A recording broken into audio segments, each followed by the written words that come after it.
नमस्कार मित्रांनो. तुमचं स्वागत आहे एम पी स्टेकमध्ये. कशात सगळे? तर आता काही दिवसातच कॉलेजेस सुरू होतील. खास करून पदवीची जे कॉलेज आहेत ते सुरू होतील, अंडर ग्रॅज्युएट, पोस्ट ग्रॅज्युएट दोन्ही. तर ह्या पदव्यांमध्ये जे शिक्षण असतं हे उच्च शिक्षण असतं. ह्यात आपल्याला एक लॅपटॉप लागतो. बहुतेक आजकालच्या ह्याच्यात लॅपटॉप लागतो. तसंच आजकाल लॅपटॉप जे आहेत बहुतेक कोविडच्या नंतर तर बहुतेकांनी पुस्तकांऐवजी PDF मधूनच हे होतं, त्यासाठी लॅपटॉप लागतो. तसंच आपण प्रेझेंटेशन देणं हा एक महत्त्वाचा भाग असतो डिग्रीमध्ये, तर त्याच्यात पण तुम्हाला लॅपटॉप लागतोच. तर ह्या सगळ्या गोष्टींसाठी किंवा कोडिंगसाठी काही जण आता इंजिनिअरिंगला जातं किंवा BSc IT वगैरे करतात, त्याच्यासाठी कोडिंग आहे.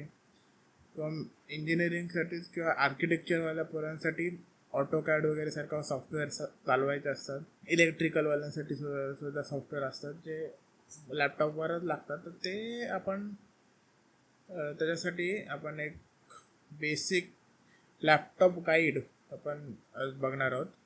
तर सगळ्यात पहिले जे आणि तुम्हाला बेसिक एकदम लॅपटॉप घ्यायचे, त्याच्यात डॉक्युमेंटेशनचं म्हणजे प्रेझेंटेशनचं वगैरे काम होईल, बाकीचं काही नको आहे. तर मी तुम्हाला रेकमेंड करीन की तुम्ही 40 ते 50 हजाराच्या वर लॅपटॉपवर खर्च करू नका.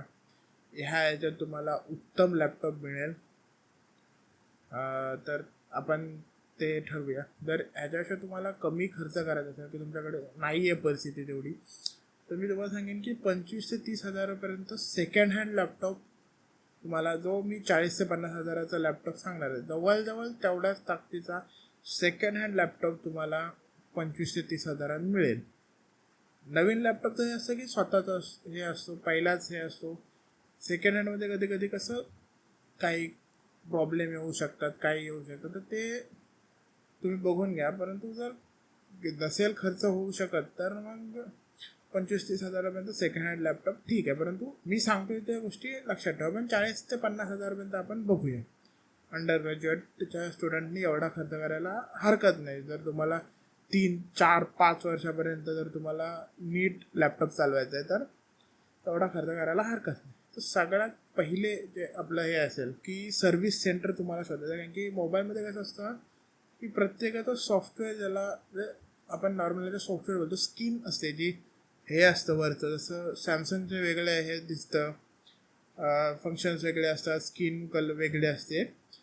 One UI बोलतात त्याला. जसं OnePlusची वेगळी असते, ओप्पोची वेगळी असते, विवोची वेगळी असते. तर हे जे आहे ते तुम्ही जसं लॅपटॉपमध्ये नसतं. सॉफ्टवेअरमध्ये एखादा कंपनीचा सॉफ्टवेअर असतो जास्तीत जास्त, तोही शक्यतो मोठ्या परफॉर्मन्स लॅपटॉपमध्ये, ज्याला गेमिंग लॅपटॉप बोलतो, त्याच्यातच असतो.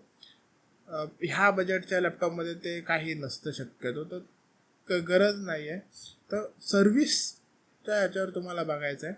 दोन गोष्टी असतात की एक तर बिल्ड कशी आहे, लॅपटॉप कसा आहे, ॲल्युमिनियम बिल्ड आहे आणि किंवा प्लास्टिक असेल तरी प्लास्टिकची क्वालिटी कशी आहे, सगळं ते एक गोष्ट झाली. आणि दुसरा सर्व्हिस सेंटर, तुमच्या शहरात सर्व्हिस सेंटर कसा आहे. किंवा गावाजवळ असेल तर तुमचं शहर जवळचं असेल, तिथे कशा पद्धतीची तुमची हे आहे सर्व्हिस कुठल्याही ब्रँडची. किंवा तुम्ही ऑफलाईनही घेऊ शकता लॅपटॉप, असं काही नाही. दुकानातूनही चांगले लॅपटॉप मिळतात किंवा मॉलमध्ये वगैरे चांगले लॅपटॉप मिळतात. पण मॉलमध्ये गेलात तर ते तुम्हाला सर्व्हिस देणार नाही. त्यासाठी तुम्हाला सर्व्हिस सेंटर चेक करावं लागेल.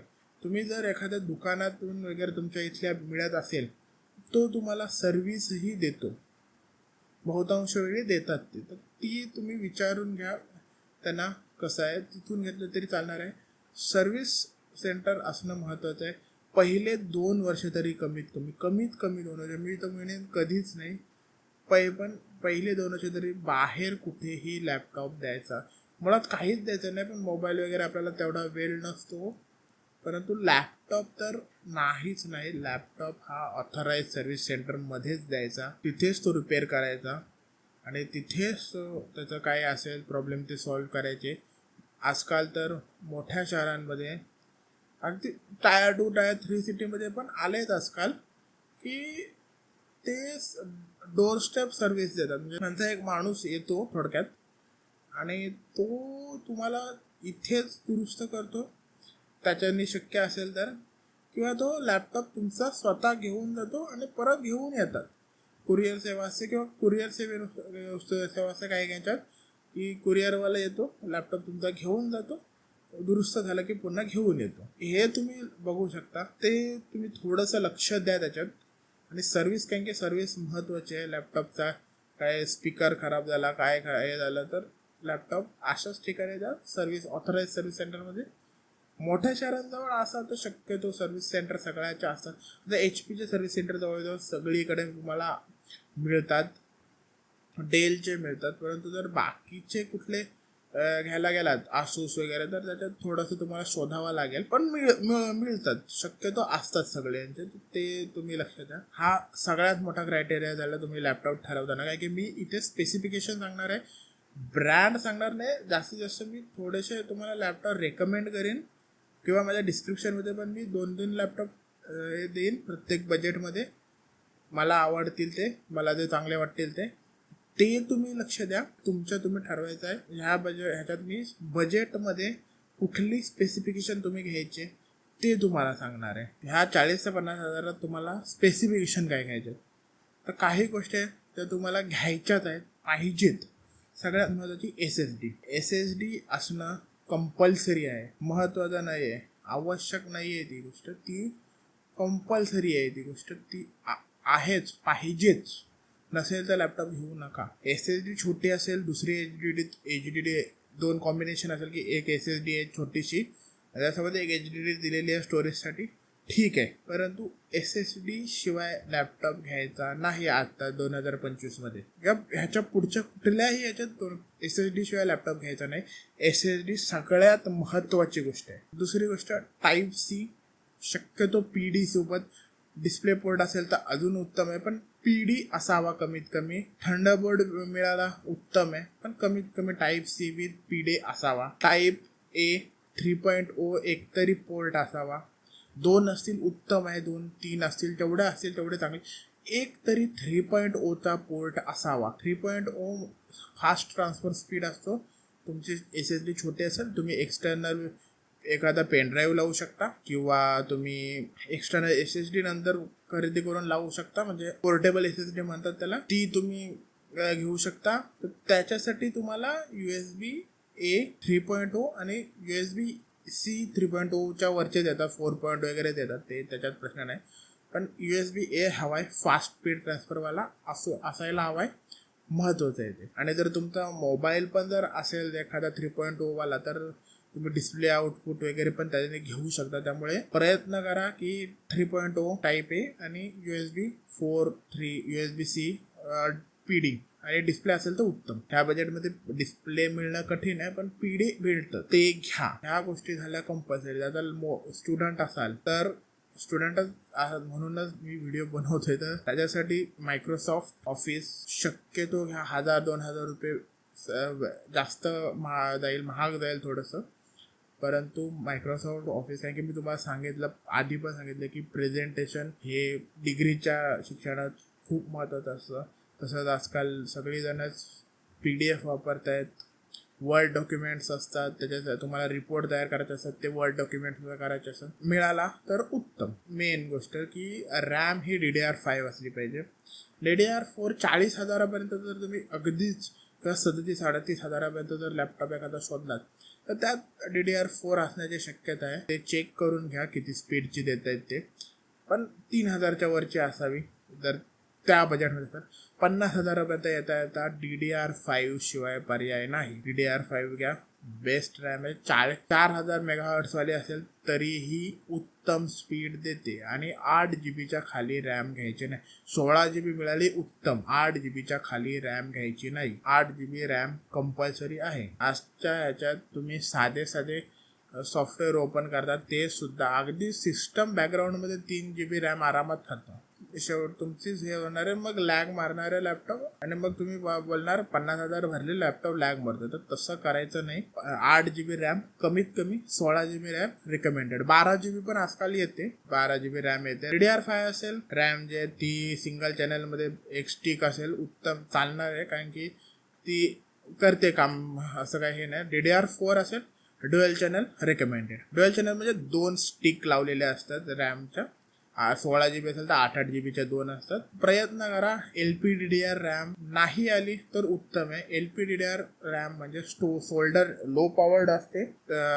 मेन गोष्टीचं आता CPU आपण बघूया. तर CPU जो आहे की ह्या गोष्टी पाहिजेतच. मी आता ज्या गोष्टी सांगितल्या त्या हव्यातच. ठीक आहे, त्या गोष्टी आहेत, अनिवार्य आहेत, तुम्हाला कंपल्सरी गोष्टी आहेत. तर CPU जो आहे तो चेंज होऊ शकतो. तर तो i3 असू शकतो, Ryzen 3 असू शकतो, Ryzen 5 असू शकतो, Ryzen 3 असू शकतो. 12,000 सिरीज, 13,000 सिरीज इंटेलमध्ये, आणि Ryzen 5, Ryzenची 5,000 सिरीज, 7,000 सिरीज 50,000पर्यंत भेटेल. 47-48,000पर्यंत आलात की 7,000 सिरीज पण तुम्हाला मिळेल, ती घ्या. Ryzenची 3,000 सिरीज किंवा 11,000 सिरीज, हे 11 जनरेशन इंटेलची किंवा 3rd जनरेशन रायझनची घ्यायची नाही. 5th जनरेशन रायझनची किंवा 12th जनरेशन इंटेलची कमीत कमी असायलाच हवी. i3 i5 तुमच्या बजेटप्रमाणे. 45,000च्या खाली असेल तर तुम्ही i3 वर जास्त हे करा, तुम्हाला भेटतील आरामात. i5 पण मिळतात, कठीण आहे मिळणं, पण 45,000च्या वरती गेला 50,000पर्यंत Ryzen 5च घ्यायचं आहे. दुसरा पर्याय नाही, Ryzen 5 घ्यायचं आहे किंवा इंटेल i5. 12 जनरेशन सुद्धा 2030 पर्यंत काहीही होणार नाही. 50,000च्या वरचा आपण हे घेऊया, तर 50 ते 65,000पर्यंत तुम्हाला i7 13-14 जनरेशनचे लेटेस्ट लॅपटॉप सोबत 512 ते 1 TB ची SSD आणि Microsoft office compulsory, 100% DCI-P3 sRGB, at least 100% sRGB असलेली डिस्प्ले, कदाचित OLED डिस्प्ले मध्ये 100% DCI-P3 असतो बहुतेक ह्याच्यात. 1600p वाली डिस्प्ले भेटेल तुम्हाला आरामात. लॅपटॉप मध्ये तुम्हाला फिंगरप्रिंट सेन्सर वगैरे मिळू शकतात, नक्की नाही पण मिळू शकतात. तसंच ह्याच रेंजमध्ये तुम्हाला 2050 किंवा 3050 GPU, RTX 3050 किंवा 2050 GPU किंवा त्याचा इक्विव्हॅलंट AMDचा GPU तुम्हाला मिळेल. तो लॅपटॉप तुम्ही घेऊ शकता जर तुमचं 65,000पर्यंत असेल. 50 ते 65,000पर्यंत तुमचं व्हिडिओ एडिटिंग, फोटो एडिटिंग, अजून तुमचे जे काही हेवी गेम्स वगैरे असतील ते आरामात ह्या लॅपटॉपवर चालतं. 3D मॉडेलिंग हे एका लिमिटपर्यंत तुमचं प्रचंड चांगलं चालेल, परंतु ते 3D मध्ये किंवा गेम डेव्हलपमेंट वगैरे मध्ये जर तुम्हाला जायचं असेल तर ते असतं की तुम्ही कुठल्या लेवलला आहात. ठीक आहे, आरामात 4K लेवलची होऊ शकते. 4K 60ची जर तुम्ही लेअर वाली एडिटिंग करत असाल तर मग थोडासा लॅग होऊ शकतो 50 सिरीज किंवा 60 सिरीजच्या लॅपटॉपमध्ये. कारण 1080p 1440p मक्खन चालणार आहे.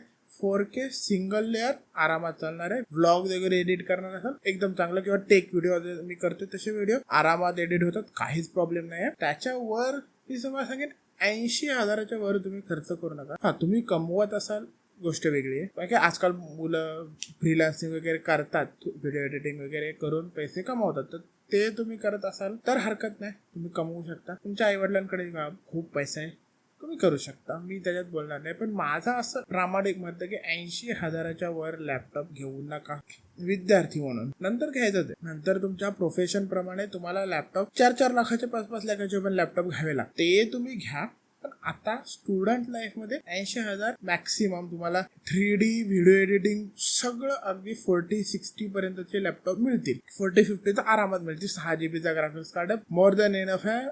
जो स्पेसिफिकेशन येणार आहे 1440p गेमिंगसाठी परफेक्ट आहे. 4K पण होतं, पण एवढं लॅपटॉपच्या ह्याच्यात होत नाही. PC जर तुम्ही घेतलात तर त्याच्यात होतं 4K पर्यंत 4060 मध्ये, काही टेन्शन नाही होत. माझा 3060 आरामात चालवतो 4K. तर वॉटचा 55 वॉटचा 4050 4060 3050 3060 येईल. 70,000 रुपये, 70,000 ते 80,000 मध्ये बोलतोय, आरामात येईल. त्याच्या खाली 45 50 55 वॉटच्याच येतात शक्यतो. 90 वॉटचा आला उत्तम आहे, पण त्याच्यात नाही भेटत. पण त्या ह्याच्यात तुम्हाला चांगले HP, डेल किंवा लेनोवोची आयडियापॅड सिरीज वगैरे आहे, त्याच्यात तुम्हाला उत्तम असे ऑफिस लॅपटॉप मिळतील, जे तुम्हाला 5-6 वर्षही करू शकता, काहीच प्रॉब्लेम नाही येणार आहे. हे थोडक्यात ऑफिस वर्क तुम्ही आरामात करू शकता. सोबत तुम्ही लो सेटिंग्सवर बेसिक जे गेम आहेत, व्हॅलोरंट असेल, CS2 असेल, हे गेम तुम्ही आरामात खेळू शकता. तर त्याच्यात अजून एक असतं की काही काहींना मॅक घ्यायचं असतो, तर ह्याच्यात तुम्हाला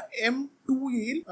मी आता बघितलं तोपर्यंत 256 GBचा जो व्हेरियंट आहे तो 80,000च्या आत येत होता, 75-77 हजाराला काहीतरी होता. त्याच्यासाठी थोडंसं बजेट वाढवा आणि 512 GBचा घ्या. M1 मॅकबुक एअर घेऊ नका. मॅक मिनी येतो तो घ्या, तो तुम्हाला 80,000 मध्ये तुमचं सगळं बजेट बसून जाईल, पण तो घरात बसून आहे. सेम 80,000 उत्तम असा PC सेटअप होईल, परंतु त्याचे घरात बसून तुम्हाला काम करावं लागेल. इकडं तिकडं कॉलेजला वगैरे नेता येणार नाही. आणि लॅपटॉप घेताना अजून एक गोष्ट, 70-80 हजाराचा घ्या किंवा 40,000चा घ्या, तुमच्या खांद्यांची मजबूती चेक करा. कारण की जर तुम्ही डेडिकेटेड GPU वाला लॅपटॉप घेतला तर तो 2 किलोच्या वरच येतो. त्यात जर तुम्ही चार्जर, म्हणून मी तुम्हाला बोललो की PD घ्या. PD असलेला Type-C हवाय. त्याचं कारणच हे, जर PD असेल तर तुम्हाला एक जवळजवळ तो अर्धा किलोच्या वर तो परत चार्जर येतो. 2 किलोचा आधीच लॅपटॉप येतात, परत अर्धा किलो 2.5 किलोचं ओझं तुम्ही घेऊन कॉलेजला फिरा तर ते काहीच उपयोगाचं नाही. तर त्यापेक्षा तुम्ही PD चार्जर असेल, आजकाल होते घ्या, नाही येतातच, पण तरी चेक करा. Type-C ला PD चार्जिंग सपोर्ट हवाय. छोटा एक मॅकबुकचा वगैरे असो तसा चार्जर येतो PDचा, किंवा आजकालचे काही मोबाईलचे पण चार्जर PD सपोर्ट करतात. तर तो एक लॅपटॉप चार्जर घ्या, तो तुमचा मोबाईलचा पण चार्जर होणं उपयोग करेल आणि तुमचा लॅपटॉप चार्जिंगचं पण काम होऊन जाईल. मी काही एक लॅपटॉप तुम्हाला डिस्क्रिप्शन मध्ये देणार आहे, ते तुम्ही चेक करू शकता. काही धन्यवाद हा व्हिडिओ बघितल्याबद्दल. असे तुम्हाला टेकचे व्हिडिओ मराठीमध्ये तुम्हाला बघायचे असतील तर चॅनलला सबस्क्राईब करा, लाईक करा आवडला असेल व्हिडिओ तर, आणि शेअर करा मित्रांसोबत ज्यांना लॅपटॉप घ्यायचा आहे. तर तुम्हाला असं वाटतं की त्यांना हा व्हिडिओ उपयोगाला येईल, त्यांच्याकडे हा व्हिडिओ पाठवा, शेअर करा. धन्यवाद बघितल्याबद्दल.